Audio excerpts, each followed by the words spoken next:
If you're here, you wish to know. Welcome to What's News This Week, a weekly series when I speak about different releases that I found interesting, so I could keep up and you also. And the first thing we're gonna talk about today is Atelier Ryza 3, Alchemist of the End and the Secret Key. It's a third installment in the Atelier Ryza series, where the girl with the big ties that everyone loves continues her adventures, and probably there's another mystery connected to saving the world, and a bunch of alchemist stuff that she will do so. And I missed it from the last week, because, you know, Steam doesn't show me every new games that came out, not because both situation and all. But you know it's out. 9 Years of Shadows, Metroidvania that I was really looking forward to because that's the main heroine with Halbert, little teddy bear, and a bunch of magical armor that give you additional powers to traverse through the world. So also I like this pixel art style, and I think it looks beautiful, and the game will be fun to play. That's what all the trailers shown, that it will be an interesting game to play, so you should know that it's out. Crime Boss Rockay City. Honestly, I'm not sure about this game. There are a bunch of old celebrities like Chuck Norris and Kim Basinger and Vanilla Ice of all people. But I'm not sure. I think the play will gonna be boring, but maybe the story will be so cringe it's gonna be fun, but I'm not sure about anything. So either way, this game is out. Enchanted. It looks like a party game that really reminds me of Overcooked, but instead of cooking, you enchanting and cooking. I'm not quite sure what you're doing here. Some challenges sometime, but it can be a chaotic one. I'm sure it will be. Shattered Haven. So, as I understood, it's a dungeon crawler with tactical battles based on decks of cards. So it's in a fantasy world where the doom is over the people, and only a bunch of heroes can go through the dungeon and save everyone, which is a good premise for a fantasy story, and the gameplay looks like I can play it, so I suppose I can talk about this interesting fantasy that came out. Terra Nil. Not only it's a video game, it's also available on Netflix, of all things. Since it's an eco-friendly game where you will find the barren wasteland and turn it into the lush green environment. After you finish making everything green and beautiful, full of life, you will move on to the next area and do the same for all different environments. So the life could return to the wasteland, and all of the living forms could exist, which is a nice message. Yeah, and yeah, this game is out. Anyaroth the Queen's Tyranny. It looks like a action-packed slasher in pixel art style, where we play as a bug or ant, and we will fight with I suppose Queen's Tyranny. It's a queen of ants or some other insects, and we will have to fight it. Yeah, and it's out. Dredge, or hard life of a fisherman, when we will travel on boat, fish for all different fish, and there are also some Lovecraftian Cthulhu-like beings and sanity matter in the world, so it would be hard to just sell fish in the village because of the evil that looks out beneath the waves. Yes. And it's out. The Last Worker. It's a story-rich game where we play as a last human worker on a corporation that definitely not Amazon, but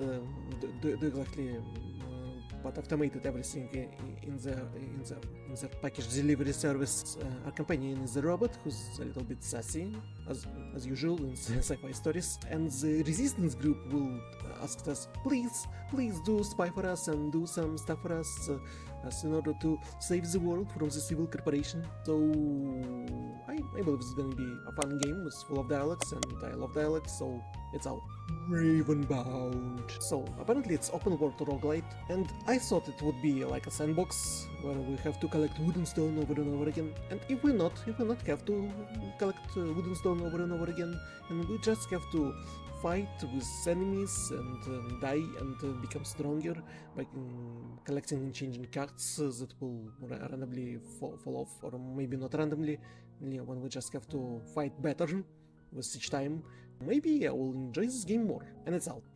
Batman, the doom that came to Gotham. I suppose DC can't just sell the Justice League Dark about the magical beings in the world, and they decided to just add Batman to it. And that's what the story will be about. Batman will fight with all the different magical creatures that came to Gotham, and there will also be the usual Batman villains and a bunch of magical characters from Justice League Dark, like Etrigan the Demon and Madame Xanadu and whatever. And I think if we get rid of the Batman from the equation, nothing would change much. But then it can also be a good magical story from DC. Yeah.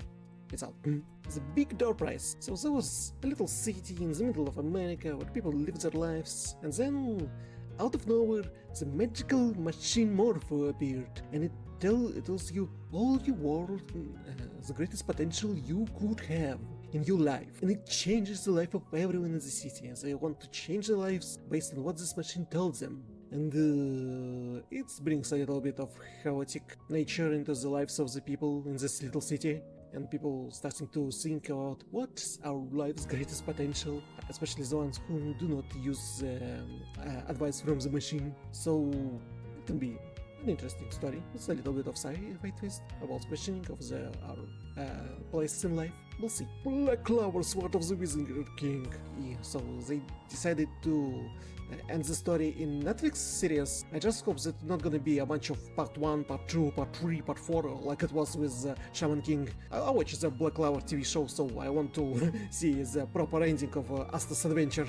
Yeah, it's out. The Power. So, as I understand, it's a sci-fi story about the world where all the teenage girls get the power to electrocute things. And yeah, by the sound of the description, I thought that it would be incredibly woke, but still, maybe I should give it a chance. Maybe it's not going to be completely and utterly woke. Yeah, it's about girls, about how giving the girls superpowers will change their power struggle in the world. It just sounds incredibly unbelievable. If there is an interesting story with this premise, I hope that will be interesting story and good told story. So I want to watch it and see for myself. Tetris!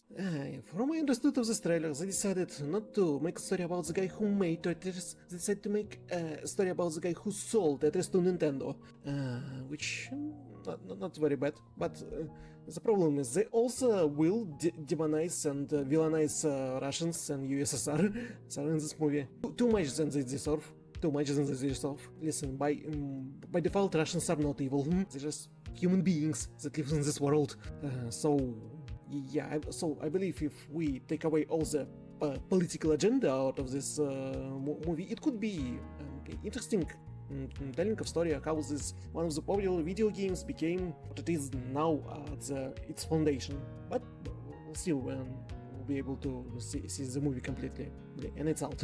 And unfortunately, that's all I found interesting this week. If you want the channel to live and grow, please do whatever you do in the end of the video, share my videos with anything you are sharing, and do job platforms from YouTube to Twitch to Twitter to whatsoever. And thank you for watching, and I'll see you in the next videos or streams. Bye.